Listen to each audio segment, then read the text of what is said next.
Renungan harian Selasa 18 April, kamu harus menderita. 1 Petrus 2 ayat 19 sampai 25. Mari kita berdoa. Ya Tuhan, tolong kami di dalam merenungkan firman-Mu. Roh Kudus yang memberikan ke hati kami terbuka untuk menerima firman-Mu, sehingga kami sungguh-sungguh ya Tuhan mau siap menderita demi kebenaran Tuhan, dan Roh Kudus juga menolong hamba-Mu untuk menyatakan kebenaran firman-Mu. Dalam Yesus kami berdoa, amin. Salam sejahtera, semoga kita makin dimampukan Tuhan untuk berbuat baik dengan melakukan kehendak Allah, walau harus menderita demi kebenaran Allah, seperti ungkapan 1 Petrus 2 ayat 20. Sebab dapatkah disebut pujian jika kamu menderita pukulan karena kamu berbuat dosa? Tetapi jika kamu berbuat baik dan karena itu kamu harus menderita, maka itu adalah kasih karunia pada Allah. Menderita dalam ayat ini berarti menderita bagi Kristus yang telah menebus dosa kita, dan itu adalah kasih karunia Allah. Kita menderita bukan karena kesalahan sendiri. Kita siap menderita ketika melakukan kehendak Allah. Kita bertahan pada iman kepada Yesus. Kita menderita karena ada masyarakat atau pejabat pemerintah yang benci pada Yesus dan iman Kristen, seperti pemimpin Yahudi dan rakyatnya menindas Yesus. Pada masa Kaisar Romawi kelima, Nero membakar kota Roma karena ingin membangun kota Roma yang baru. Setelah kebakaran besar terjadi, penduduk Roma umumnya percaya bahwa pelaku pembakaran itu adalah Nero. Namun Nero memfitnah, mengkambing hitamkan umat Kristen sebagai penyebab kebakaran. Ia menggunakan cara yang sangat jahat untuk menghukum mati orang Kristen. Cara orang beriman menghadapi penderitaan berat ini adalah dengan menyerahkan diri kepada Allah, merasa lebih baik menderita demi kebenaran Allah. Umat diminta untuk berharap pada Allah agar diberikan keberanian, kekuatan menghadapi penderitaan. Terus hidup dalam kasih untuk mematahkan fitnahan. Orang beriman yakin bahwa Tuhan Yesus akan datang segera dan akan diselamatkan dari hukuman kekal pada akhir zaman. Orang Kristen berharap pada kasih karunia Allah yang menebus dosa dan menyelamatkan. Hari kedatangan Yesus sangat dinanti-nantikan oleh orang beriman. Orang yang menderita bersama Kristus akan bersukacita bersama Kristus saat kemuliaannya dinyatakan. Ketika Gembala Agung datang, maka orang beriman akan menerima mahkota kemuliaan. Kedatangan Yesus kembali menjadi motivasi dalam hidup yang benar di tengah dunia yang membenci Yesus. Orang percaya Yesus pada masa Petrus adalah orang yang baru bertobat, disebut sebagai pendatang, perantau, pengembara, peziarah di dunia ini yang sedang menuju garis akhir, yaitu kerajaan Allah. Sebagai pendatang, peziarah, pengembara, orang Kristen tetap hidup dalam kebenaran Allah di tengah dunia yang membenci Yesus. Orang beriman menjauhkan diri dari keinginan-keinginan daging yang merusak jiwa dan merusak iman.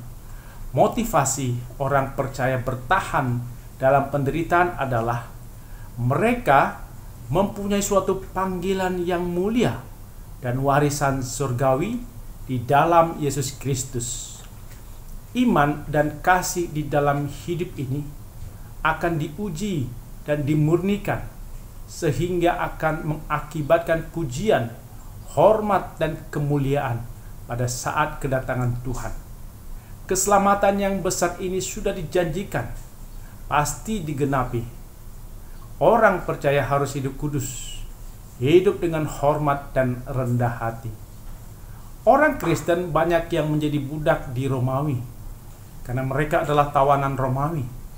Dokter, guru, dan pekerja lainnya disebut budak. Budak adalah barang, bukan manusia yang punya hak, tidak bisa memperjuangkan keadilan.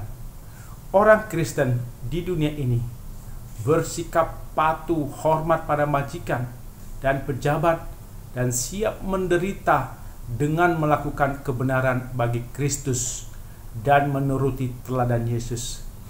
Orang percaya apabila mereka menderita karena kebenaran, maka mereka akan disenangi oleh Tuhan.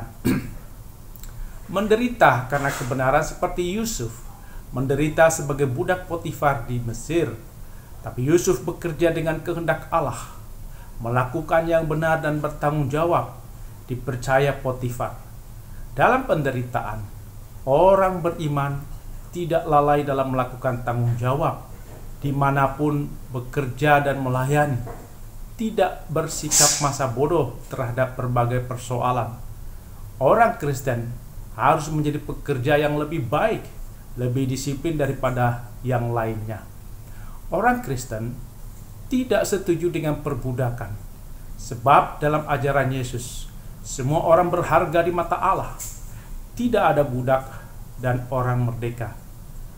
Tapi orang Kristen tidak boleh memberontak terhadap majikan dan pemerintah yang melakukan perbudakan. Orang Kristen tetap taat dan hormat pada majikan dan pemerintah. Kuasa Allah yang membebaskan dari perbudakan, seperti kisah pembebasan perbudakan di Mesir dan Babilonia. Yesus tidak melakukan pemberontakan menghadapi perbudakan Romawi seperti yang dilakukan orang Zelot. Dalam menghadapi perbudakan Romawi, Yesus melayani, mengasihi, menyembuhkan, memberitakan tentang keselamatan, dan mempersiapkan kerajaan Allah di dalam hati manusia. Dalam kerajaan Allah tidak ada perbudakan, penderitaan, semua berharga di mata Allah. Dalam kehidupan persekutuan Kristen, tidak ada budak dan orang merdeka, semua berharga di mata Allah. Orang Kristen yang bekerja dan melayani, semua itu dilakukan karena sadar akan kehendak Allah dan siap menderita karena melakukan pekerjaan yang sesuai kehendak Allah. Seorang guru, dokter, pegawai yang tulus, jujur akan menderita, dihina, disingkirkan oleh teman kerjanya yang tidak jujur, korupsi, tidak tulus, tidak mengikuti kehendak Allah, tapi mengikuti kehendak sendiri. Ketika orang Kristen menderita di penjara karena korupsi, maka itu penderitaan karena berbuat dosa. Itu tidak menjadi pujian bagi Allah. Orang melakukan yang benar, jujur, tulus, dan menderita, maka itu adalah kasih karunia Allah, menjadi pujian bagi Allah. Kita mengikuti teladan Yesus, rela menderita untuk melakukan kebenaran, untuk menyelamatkan manusia dari dosa. Walau Yesus dicaci maki, tidak ada balasan untuk mencaci maki. Yesus tidak melakukan kekerasan fisik dan verbal. Yesus tidak membalas dendam, tidak mengancam, tapi menyerahkan semua pergumulannya kepada Allah, Hakim yang adil. Kita mau mengikut Yesus sampai selama-lamanya, meski susah dan menderita karena melakukan kehendak Tuhan. Kita mengikuti Yesus dengan melakukan kehendak Tuhan selama-lamanya, seperti ungkapan KJ 375.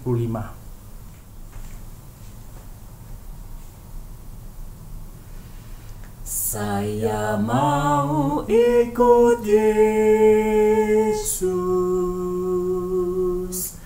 Saya mau ikut Yesus sampai selama-lamanya.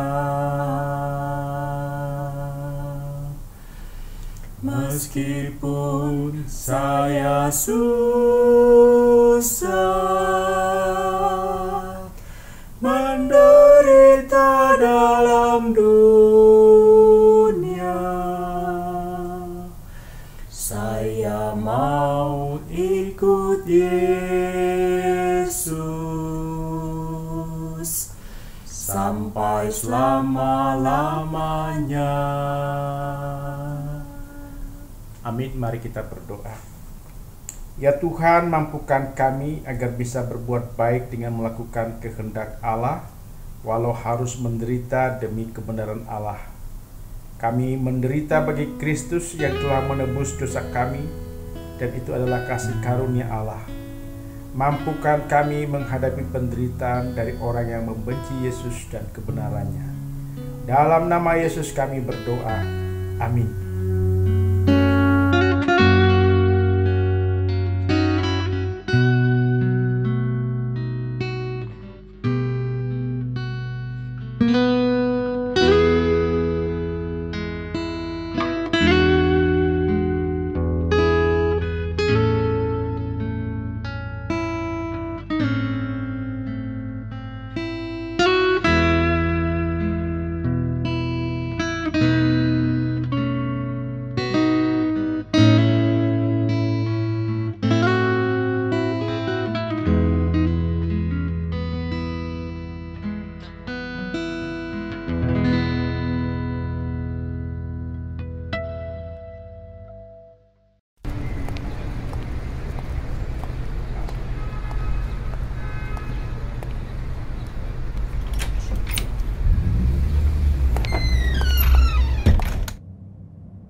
Kejadian 3 ayat 1.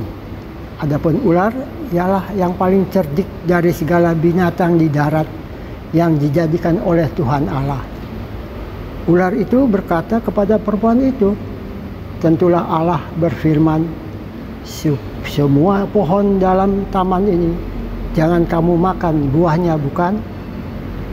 Ular itu berkata kepada perempuan itu, "Jadi yang menggoda Hawa, ular atau iblis?" Evert, masa kamu masih bingung? Sudah jelas tertulis bahwa ular yang berkata kepada perempuan itu. Salah lo. Yang menggoda Hawa itu iblis. Emang iblis itu tugasnya menggoda manusia. Ular? Apa kamu nggak bisa baca? Iblis. Ular. Iblis. Ular. Iblis itu yang menggoda. Ular. Apakah saudara-saudara masih ada yang bingung ketika mempelajari Alkitab untuk mengartikan ayat Alkitab? Ada info bagus untuk saudara-saudara. Akan dibuka pemahaman Alkitab untuk kita semua. Metode yang dipakai pasti menarik. Metode orang dewasa. Jadi ada pertanyaan, ada diskusi, semuanya itu bebas. Saudara-saudara mengeluarkan pendapat, pemikiran, pemahaman saudara. Dan pada akhirnya para pemimpin akan mengarahkan saudara mempunyai pemahaman yang baik, yang benar, sesuai seturut dengan kitab suci. Mari kita ikut pemahaman Alkitab. Siap?